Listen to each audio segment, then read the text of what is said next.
Moin Moin zusammen und herzlich willkommen auf meinem Channel zu einem neuen Format, das ich euch gleich vorstelle. Ich habe mir überlegt, dass meine bisherigen Videos immer einen hohen Aufwand mit sich gebracht haben. So ähnlich wie beim Telefonzellenattentat der FAQ vor ein paar Monaten. Oder so wie ich auch gerade das Video abschließe, das mir einen detaillierten Cayo Perico Atlas erklären wird. Wer meine Channel-Info und die Community-Posts oder mein Twitter-Profil in den letzten Monaten verfolgt hat, hat vielleicht schon einen Vorgeschmack des schieren Ausmaßes an Arbeit, was da jetzt schon reingeflossen ist. Seine ganze Erfahrung zu einem Thema oder zumindest den größten Teil davon immer in einem einzigen Video auf den Punkt zu bringen, ist zwar nice, aber mit einer Mannschaft von Leuten im Hintergrund, die einen unterstützen. Allein auf mich gestellt, kostet es auf Dauer zu viel Zeit auf diese Art und die Zeit werde ich jetzt effektiver nutzen. Das heißt, in dem neuen Format Play and React geht es darum, dass ich künftig mehr ungeschnittenes Gameplay zeigen und darauf reagieren werde. Warum reagieren? Ja gut, da manche der Clips von bestimmten Missionen jetzt teilweise ein Jahr alt sind, allerdings bis heute die Mission unverändert identisch abläuft wie damals, weiß ich unter Umständen auch nicht mehr im Detail, was ich in dem Clip genau gemacht habe. Das heißt, ich lasse den Clip laufen und reagiere einfach auf mein Gameplay von damals. Es muss ja nicht immer alles perfekt gelaufen sein bei einer Mission, das kann ich ja dann entsprechend kommentieren. Soweit irgendwelche Teile in der Mission kommen, wo ich schon sehe, dass ich beispielsweise jetzt nur noch mal 7 Kilometer ans Ende der Welt bis zum Missionsziel hin muss, werde ich natürlich vorspulen bis zu dem Punkt, wo es dann wieder spannend wird oder es was zu sagen gibt. Ziel dieser neuen Videoreihe ist es, dass ich immer direkt ins Thema reingehe, ohne lange Umschweife. Also nicht so wie jetzt gerade, um euch das zumindest einmal zu erklären, sondern ich schaue quasi mit euch gemeinsam mein Gameplay an und sage dann, pass auf, da und da, so und so, etc. Es stellt also immer nur das einmalige Gameplay einer Mission dar, außer ich habe beispielsweise jetzt schon mehrere Varianten dieser Mission aufgezeichnet und packe die dann einfach aneinander. Durchs Kommentieren kann ich halt meine Erfahrung von über 10.000 Stunden aktiver Spielzeit einfließen lassen. Meine besondere Liebe gilt dem Casino-Update, das in meinen Augen neben dem Cayo das coolste Update im Spiel ist. Deswegen widme ich Play and React Nummer 1 einer Vorbereitungsmission für den Casino-Heist, bei der viele Spieler übrigens auch immer wieder ihre Probleme haben oder viel Zeit dafür brauchen. Oder zumindest mehr als nötig.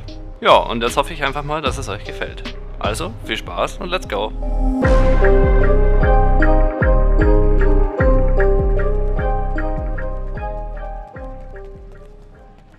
Gut, schauen wir uns also die erste Mission an. Heute geht es um die Tresorraumschlüsselkarten, ganz links unten in der Ecke auf der Ausrüstungstafel, Teil der allgemeinen Ausrüstungsarbeiten. Gut, welche Mission haben wir? In dem Fall erstmal Blick auf die Karte. 2 Ziele, einmal in der Stadt, einmal oben in der Wüste.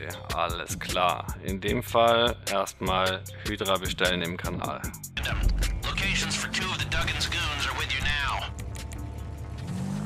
Direkt hier hinter dieser Spielhalle im Kanal befindet sich ein Spawnpunkt für Luftfahrzeuge. Da kann man dann seine persönlichen Luftfahrzeuge aus dem Hangar anfordern und quasi auch schon fast vor den Nase spawnen. Die Sanchez, die ich hier gerade fahre, ist ein CEO-Fahrzeug und das ist der Grund, weswegen ich hier parallel das Bike und mein Luftfahrzeug benutzen kann. Das würde ansonsten nicht gehen.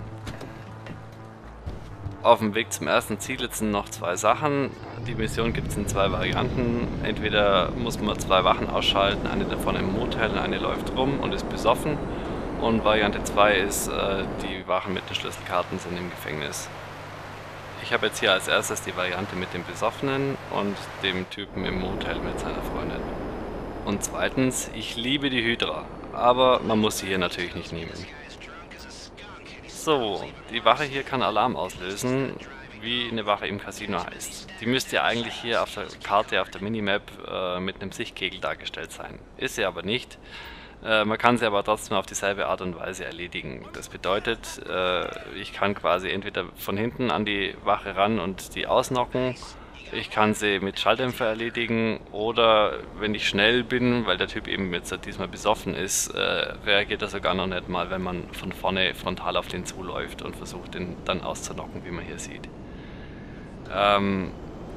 Wenn man jetzt mit nicht schallgedämpften Waffen arbeitet beim Schießen oder irgendwie zu lange sich bewaffnet quasi in seinem Sichtfeld aufhält, dann wird selbst der Besoffene wieder wach und checkt dann, was um ihn herum abgeht, beziehungsweise löst dann natürlich den Alarm aus und ruft die Polizei. Dann hat man 3 Sterne Cops normalerweise, wenn ich das richtig im Kopf habe.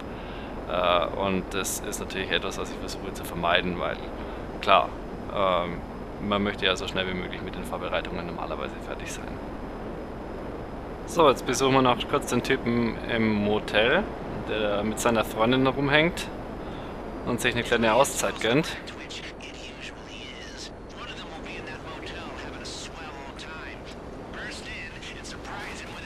Das ist hier jetzt im Prinzip auch wieder das gleiche. Man geht kurz rein, knockt den Typ aus, beziehungsweise die Freundin steht meistens davor und beschützt ihn, wie man sieht. Einmal Kreis und nochmal Kreis. Sammelt die Schlüsselkarte ein. Und damit war's das. Jetzt muss ich bloß einen Abstand gewinnen hier zu dem Punkt, wo ich gerade bin. Also das Gebiet quasi verlassen. Und damit ist die Mission abgeschlossen. Wenn ich jetzt natürlich hier im Motel irgendwie mit normalen Waffen gearbeitet habe, die keine Schalldämpfer haben, dann habe ich natürlich das Problem, dass ich jetzt erstmal noch die Cops loswerden muss. Und das ist eben das, was ich versuche zu vermeiden, weil dann wäre ich noch nicht in diesem Moment fertig. Gut, damit sind wir jetzt in dem Fall mit der ersten Mission fertig. Das heißt, Mission A, Location Nummer 1. Ich würde sagen, schauen wir direkt noch in den zweiten Clip rein, an der zweiten Location. Ich kenne, glaube ich, keine andere Location mehr. So, an der zweiten Location sieht es eigentlich wieder ganz genauso aus. Das heißt, man hat wieder einen Betrunkenen, man hat auch wieder den anderen Typen im Hotel, bzw. im Motel, mit seiner Freundin, wie gerade eben in der ersten Variante auch. Schauen wir mal, ob ich hier noch die Karte aufmache. Sieht gerade nicht so aus. Okay. In dem Fall werde ich dann einfach vorspulen bis zu dem Zeitpunkt, wo ich jetzt da ankomme. Das ist eh nicht weit weg hier im Mirror Park. Auf 3,5-fachen Zeitraffer ist das Ganze erträglich. So, in dem Fall ist das hier wieder ganz geschickt. Der Typ läuft da die Straße entlang und man kann den einfach so schön an der Ecke abpassen. Wenn man auf den wieder frontal zuläuft, dann geht es am schnellsten. War jetzt vielleicht auch nicht ideal geparkt mit der Hydra und man hätte es jetzt hier in der Stadt auch nicht unbedingt mit der Hydra machen müssen. Da ist man mit der MK2 sicherlich schneller aufgrund der Landevorgänge. Aber wie ich schon mal gesagt habe, ich liebe die Hydra und ich habe einfach auch gerade für diese Distanzen keine Lust, irgendwie die ganze Zeit immer nur mit der MK2 rumzueiern.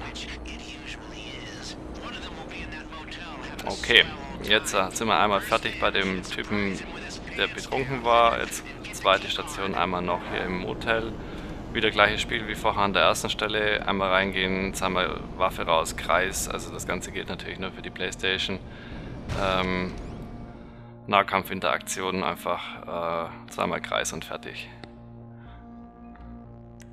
Der schnellste, der einfachste Weg. Brauche ich nicht schießen. Brauche ich mich nicht verprügeln lassen von dem Typen. Weil der greift einen natürlich auch an. Schlüsselkarte einsammeln und weg. So. Die Mission ist aber eigentlich vom Typ her gar nicht unbedingt der Missionstyp, der mir besser gefällt, sondern eigentlich mag ich den anderen Teil lieber, nämlich die Variante, wo man die Schlüsselkarte im Gefängnis besorgen muss. Und die Clips dazu schauen wir uns jetzt dann gleich im Anschluss an.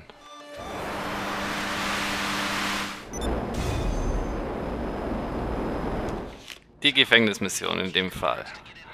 Warum mag ich die lieber? Also es gibt natürlich viele Leute, die die hassen, das weiß ich, aber wenn man die richtig macht, beziehungsweise, naja, was heißt richtig macht, mit einem kleinen Trick macht, mit Tricksitze macht, dann funktioniert die in einem Drittel der Zeit.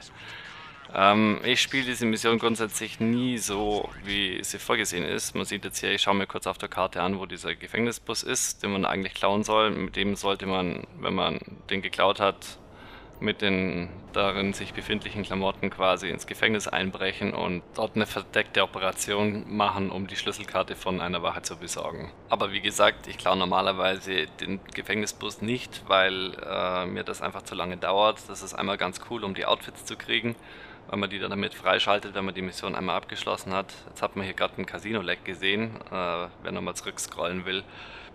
Das war kein Fehler in der Aufzeichnung oder kaputt am Video, sondern es ist tatsächlich, es war ein Lag. Ich habe das Problem eigentlich auch laufend, dass hier am Casino, wenn man vorbeifliegt, die Karte immer ganz kurz am Hängen ist, der Charakter quasi einfriert und man dann möglicherweise sogar einen Jump macht, vor oder zurück. Also es ist total nervig, dieser Bug, aber naja. So, jetzt brauche ich in dem Fall dann auch nicht mehr vorspulen. Jetzt sind wir schon am Gefängnis. Erster Step, man suche im Gefängnis mit Hilfe der Auto-Aim-Raketen von der MK2 die Wachen. Das heißt, ich sehe schon, da hinten ist eine, an dem Turm ist nichts und dann fliege ich quasi einmal so außen rum und fliege die restlichen Türme ab. So, da ist er auch nicht, im nächsten Turm vielleicht. Mal gucken, die besetzten Türme sind immer komplett nebeneinander, das heißt 3 Stück nebeneinander sind besetzt und der mittlere enthält quasi die Wache mit der Schlüsselkarte. Da haben wir mal einen hier, da piept's. Da piept's nochmal, dann müsste jetzt da hinten auch nochmal piepen. Ja, perfekt. Also der Turm direkt vor mir, wo ich jetzt quasi direkt in der Nähe lande. Ja, das ist der hintere Turm. Das ist eine Wache, die ich wegschießen muss. Dann kommt hier die Wache links davon. Und wenn ich jetzt die in der Mitte ausschalte, dann sehe ich sofort die Sichtkegel und das heißt dann nur noch besorge die Schlüsselkarte nochmal. Genau. So, und jetzt ist im Prinzip der nächste Step, Nummer 2, einmal so an den Turm hinfliegen, dass man nicht entdeckt wird und noch darauf achten, da fährt jetzt zum Beispiel gerade eine Polizeistreife rum, wie man gerade gesehen hat hier, man sieht es noch ein bisschen, fährt gerade weg von dem Turm hier. Relativ gerade drauf zufliegen und dann so langsam einfach drauf zuschweben, nicht mehr wirklich Gas geben und dann im richtigen Moment Dreieck drücken, dann, ja, war fast runtergefallen, aber in dem Fall noch geklappt. Und die MK2, die glitscht dann so ein bisschen so waagerecht auf dem Geländer drauf oder höchstens mit den vorderen 2 Zacken drauf. Wenn man hier mit den, quasi mit allen 4 Zacken, ich meine Füße, also wenn man mit allen 4 Füßen quasi auf dem Boden ist, dann ist automatisch Alarm. So, ich kann jetzt dann quasi einfach aufsteigen, wieder wegfliegen und zack. Damit Mission abgeschlossen. Naja, wenn man nicht gegen den Holzmast fährt. Also im Prinzip, das ist so der ganz einfache Easy Way, wie man die Schlüsselkarte besorgen kann, weil sobald ich quasi genügend Abstand zum Gefängnis habe, bin ich dann auch fertig. Wie man sieht, ist es nicht weit. Aber schauen wir uns das mal nochmal in Ruhe an, weil es ist hier entscheidend, wie man mit der MK2 hier tatsächlich auf das Ding zufliegt. Und es geht auch mit keinem anderen Fahrzeug meines Wissens. Also ich habe es mit keinem anderen bislang irgendwie in irgendeiner Form versucht, sagen wir es mal so. Also ich versuche jetzt hier quasi dieselbe Höhe einzunehmen, wie etwa der Turm hat, bloß ein bisschen überhalb, sodass ich quasi, also mit ein bisschen Restgas und dann langsam nach unten neigen quasi, dass sie einfach nach unten schwebt, ohne dass man Gas gibt dabei. Das heißt, dass man so eine leicht schräge Kurve nach unten macht, wenn man es von der Seite anschauen würde.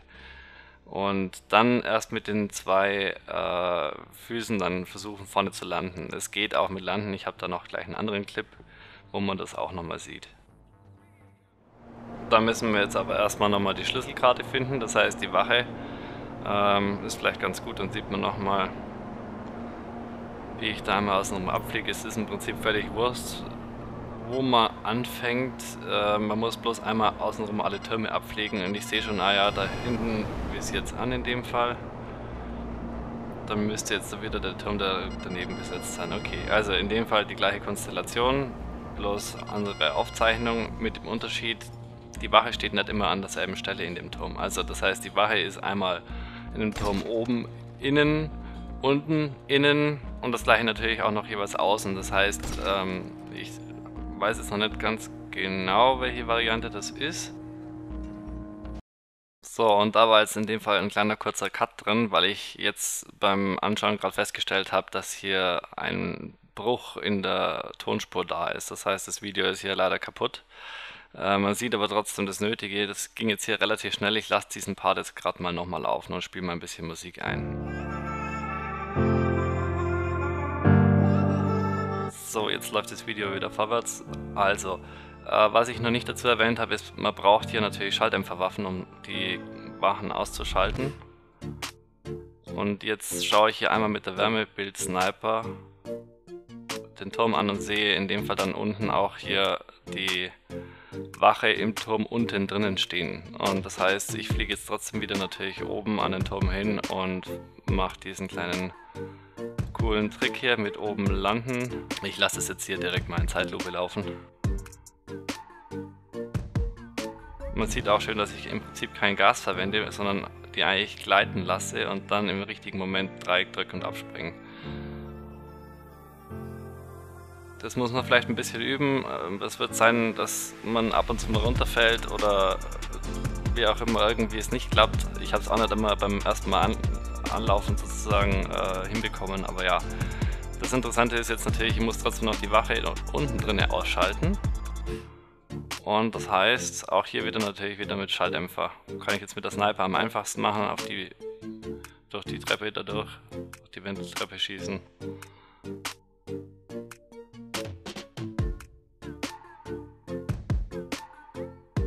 Dann hat man keinen Alarm, kann einsammeln. So, und sobald man hier unten steht, geht eigentlich normalerweise hier Alarm los. Es spinnt bloß manchmal rum, das heißt, es war jetzt mal ein Run, wo einfach mal überhaupt gar keine Cops kamen.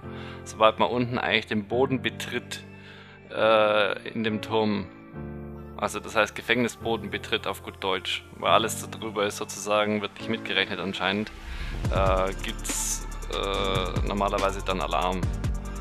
Aber wie man sieht, hatte ich jetzt in dem Fall Glück und komme ohne Alarm raus. In der Regel ist es so, dass man, wenn man den unten innen stehen hat, eigentlich Alarm ist, sobald man den Boden betritt. Wir schauen uns nachher noch einen Fall an, jetzt gleich, wo Alarm ist. Da habe ich schon ein bisschen vorgespickelt. Und da steht die Wache auch nochmal an einer anderen Position, weil oben innen und oben außen ist eigentlich fast gleich. Ich muss halt im Prinzip bloß die Karte von dem Typ innen oder außen abholen. Im Prinzip ist die Vorgehensweise aber gleich in beiden Fällen. Im Falle von unten außen muss ich natürlich irgendwie trotzdem rein ins Gefängnis, und da kann ich natürlich jetzt nicht so sneaky irgendwie den Turm runterspazieren, den Typen kalt machen und mir die Karte abholen und wieder abhauen, sondern ich muss natürlich trotzdem rein irgendwie. So, also gleiche Vorgehensweise, ich suche wieder die 3 Leute, knall die jeweils weg. Dann fehlt noch jetzt der dritte.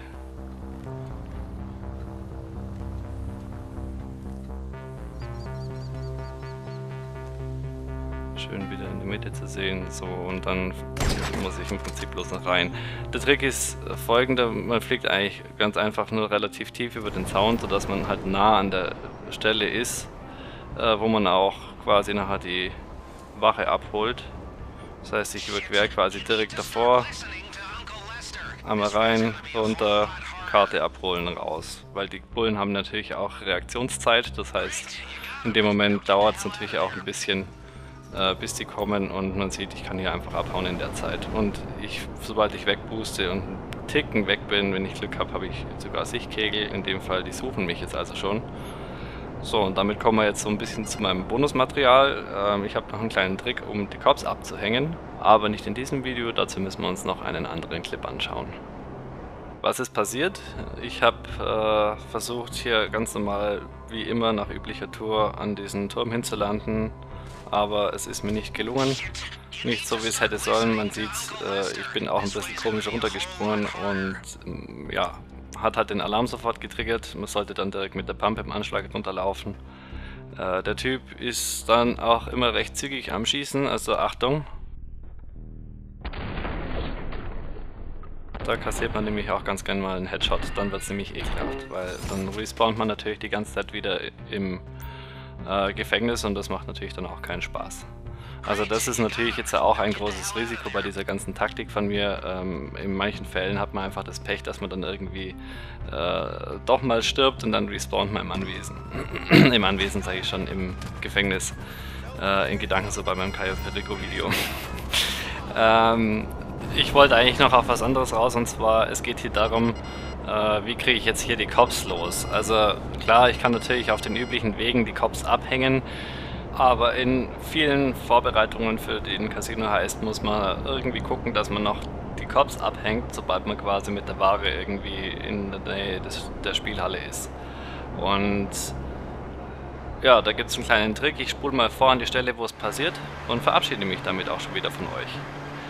Ihr seht gleich noch, wie ich die Polizei abhänge, und ja, dann würde ich sagen, lasst mir bitte gerne ein Feedback da, wie ihr diese Pilotfolge fandet und ob ich damit weitermachen soll. Und dann würde ich sagen, bis zum nächsten Video.